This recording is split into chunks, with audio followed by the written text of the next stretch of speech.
Hi. You ready to play some Hades? You ready to make a little video? Help people out with the Hades? Hey, hope you're doing well. I'm Fallout, and today we're going to be taking a look at Hades, giving some general tips and tricks that should help you if you're a new player. So, Hades is a roguelike published by Supergiant. Supergiant is the developer responsible for some really kick-ass games like Pyre, Transistor, Bastion. The basic game premise is that you're Zagreus, the son of Hades, and you've decided that you're going to take a little summer vacation to the overworld. Your dad's really upset by this, right? No one gets out of the underworld, not even you. So you have to fight your way out. And so this is where the roguelike portion comes in, because the underworld is constantly changing, and so every run is unique. The game is out on PC, Mac, and Switch, so you can probably play it. But I mean, like, that's pretty cool. You just smack that on a Switch. So I've played this game for like a few minutes, like a couple. Maybe I've played it enough to be my third most streamed game, and a lot of that is because every run is unique. Even now, even 110 hours in or so, every single run has had new dialogue still. The art is just breathtaking. The voice lines are engaging and interesting. It's interactive. So if you play in a different way, you'll hear voice lines about the way that you're playing. But with all the sales pitching I've done, it was only a matter of time before the people around me started playing the game too. So I figured it was appropriate if I did a video on some starting tips and, you know, talk through the way I go through a run. That would be a cool thing to do. Who knows? So let's get to it. Okay, so when you're doing a Hades run, right when you start off, I think you only have access to the sword, and it might actually drop you right into a run. You're gonna do a dozen, 2 dozen, 3, as many runs as you'd like. You'll start unlocking this stuff eventually, and I'll talk through a couple of key things here at the home base. So this is gonna be your best friend right at the beginning. The game is difficult. This makes it a lot easier. The Mirror of the Night is your best friend. So when you start doing runs, you're going to want, and this is my first major tip, is you're gonna wanna focus on your mirror. Your number one priority on your first set of runs is to get the Chthonic keys and darkness. Those are the two things you wanna focus on the most. And then you have your 6 weapons. So you have the sword, you have the spear, the shield, the bow, the puncharoonies, 5,000, and basically the Greek god equivalent of an AR-15, I think. You start with the sword, and each weapon has its own selling point, and I tend to play with the old puncharoon. But for the sake of applying tips to newer players, I believe you start with the sword. I'm going to use the sword. And then this magic box of trinkets here is where your keepsakes are. And so this is going to be one of the things you're going to have to unlock. I'm still missing one. I believe it's from Thanatos. I've just not had Nectar when I talked to him. But so each one will do a different thing. And you can look up what they do on the Hades wiki. It's a great resource if you want to find out more information, or if you just want to stumble your way through it and unlock them that way. That's sort of what I did. So feel free to give that a shot as well. And then there's the secret legendary keepsakes to get companions. Even I haven't done that yet. You gotta complete like a quest line for a character, and that'll help you in your runs as well. As far as like top tier keepsakes go, I really like Lambent Plume. The Palm Blossom is great, although you don't unlock that until much later in the game.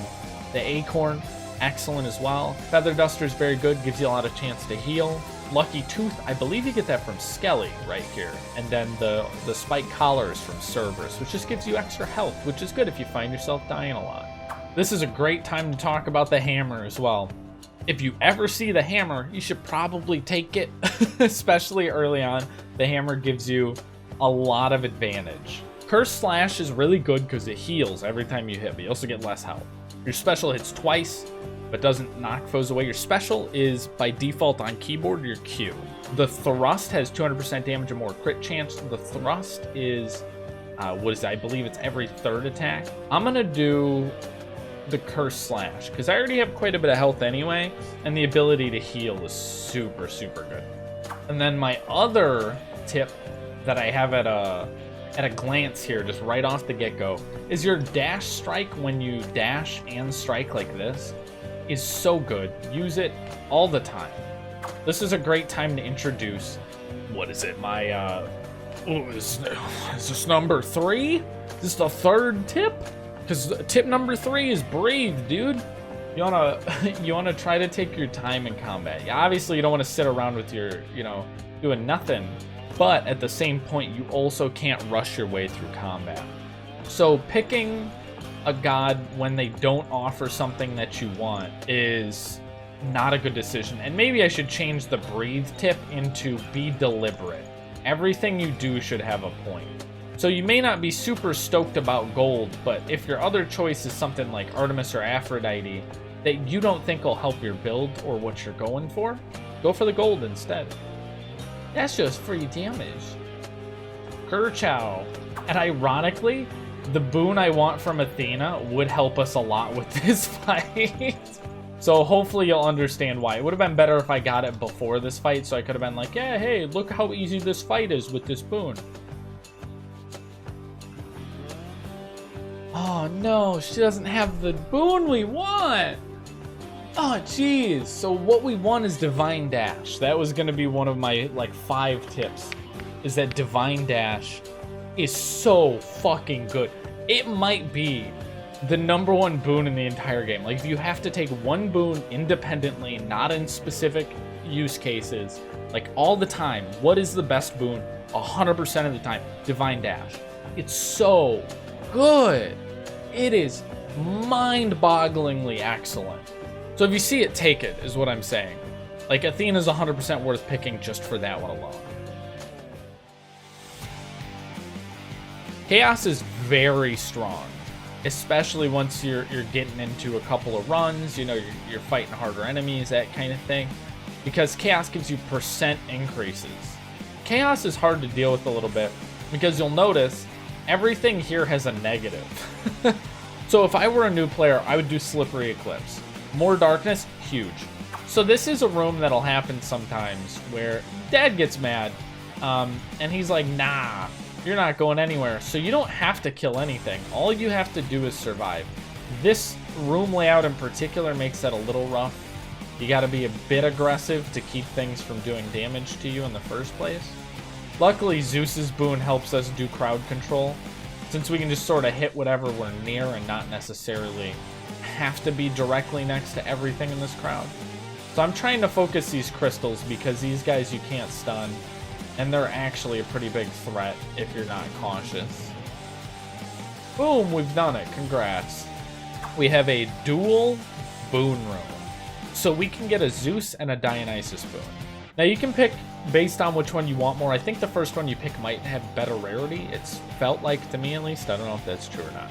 But you have to fight the other god or goddess that you don't pick. If Aphrodite's here, never fight her, always pick her, because she is the worst. Important to note too, with the sword, on your 3rd strike that does boom, it does a little knockback. If you can keep enemies between you and the wall when you're attacking, on that 3rd strike you'll knock them back into the wall, and when they hit the wall they'll take extra damage from that too. It's just another way to do more damage. Most of the enemies in Elysium hit harder, have harder to avoid attacks, and as you may have noticed when you died, they got that. And this bad boy will float around for a while and then go find a ghostly sword and try to regenerate. So you have to prioritize actually killing them. Let me give you a bit of advice. Don't. If you see this, don't. I mean, I know I encouraged you to try everything once. Feel free, give it a shot. But don't. So this fight's fairly straightforward, I think, in your target prioritization. I would say the bull, Asterius, is definitely the one you have to be careful for. Things worth noting. You'll see this icon above my head. That means he's targeting me with his spear. So the easiest way to manage is to try to keep yourself at the opposite side of the arena as Spear Boy over there. As long as you can keep a bunch of pillars between you and him, you probably won't even have to think about the spear a whole lot. And when you see the marker above your head getting a little angry, Maybe just dash a couple times for good measure. So I'm going to change off of this. We got what we needed out of her. We don't need this item anymore. The item I'd probably recommend for the Hades fight is the Acorn, maybe? Because 5 instances of damage from Hades is quite a bit. If you made it this far, don't forget to like the video. If you want to see more, subscribe. And if you have any input, please let me know down in the comments below. I would really appreciate it. And if you have other ideas for videos we should do, in case there's more detail I should go into on something, let me know. Super interested, very keen on that. If you have any questions or want to see the gameplay live, feel free to check out my Twitch, where we also have a cat cam, in case you want to see more of this beautiful little baby boy. We do a bunch of roguelikes and stuff on our Twitch as well. Minecraft, Beat Saber, Satisfactory, all kinds of games. Huge variety. Come hang out. Really love to have you. Bye-bye.